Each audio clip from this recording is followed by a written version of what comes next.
I went in service in 1955. Okay. What? Talk about it. Well, I was in service. I was in basic training in Fort Leonard Wood, Missouri. Went into finished my that. I went into Fort Sill to be as a surveyor, and while I was in Fort Sill, uh, the war ended. So I never did participate in the war. But you were in training for it, like um, the story you told me on, was it Christmas or Thanksgiving?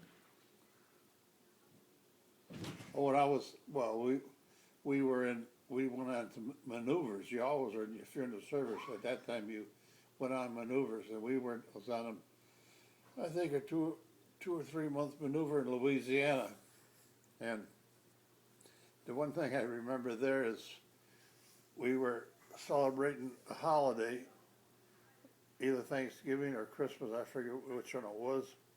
And they had the tent up for where the cooks were, and they had the whole big dinner was all being served: turkey, dressing, potatoes, and gravy, and all that stuff.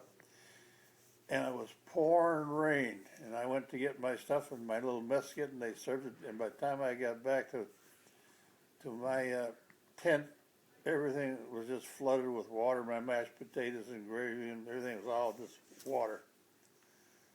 And when I wrote home about it, my family felt so sorry that they sent me a lot of goodie boxes to participate and take the place of.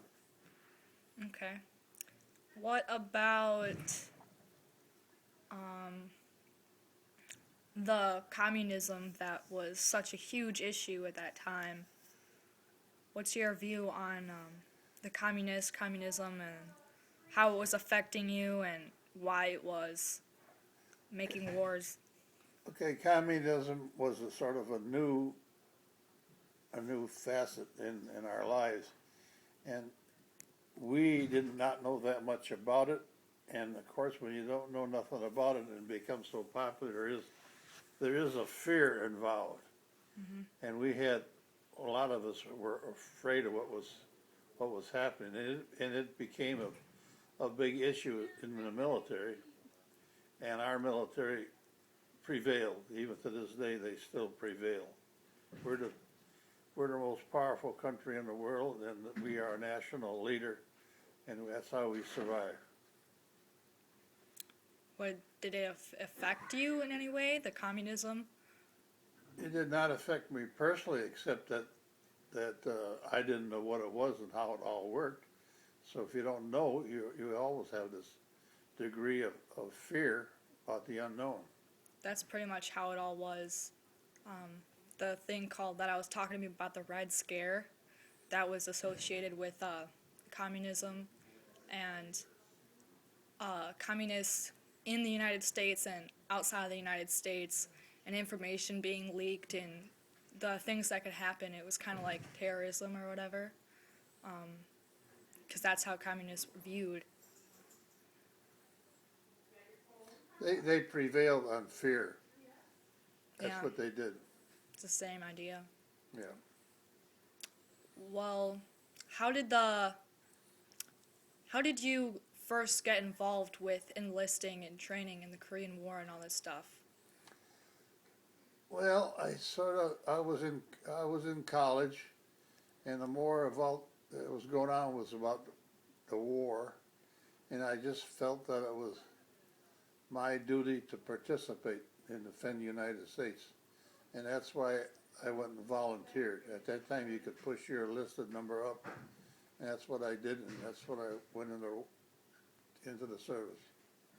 And you picked that one?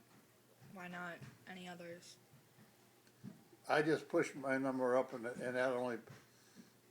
that draft number was only for the Army. Uh, So instead of being whatever it was, I just pushed mine up and I went in at that time.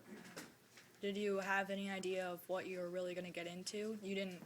I mean, I guess you're kind of lucky at the fact that you never really got into the war, even though you're in training. But at the time, were you like scared or what you were getting into, what could happen? No, I wasn't scared. It was just, I felt it was just like every other person that was doing it. It's part of your duty to defend your country and your family. What about instead, what if your training didn't end and you didn't go into the war? What if you ended up going into actual combat? What do you think? Well, that's what I was going in there for. I wasn't going into, I didn't push my number up and get into the service to be sitting in a barrack someplace. I was to go to war. That's was to defend. Everybody ahead of me was going into war, so that was what I was going to do. You weren't scared. Well, you always have fear, but it's the fear to defend your country too.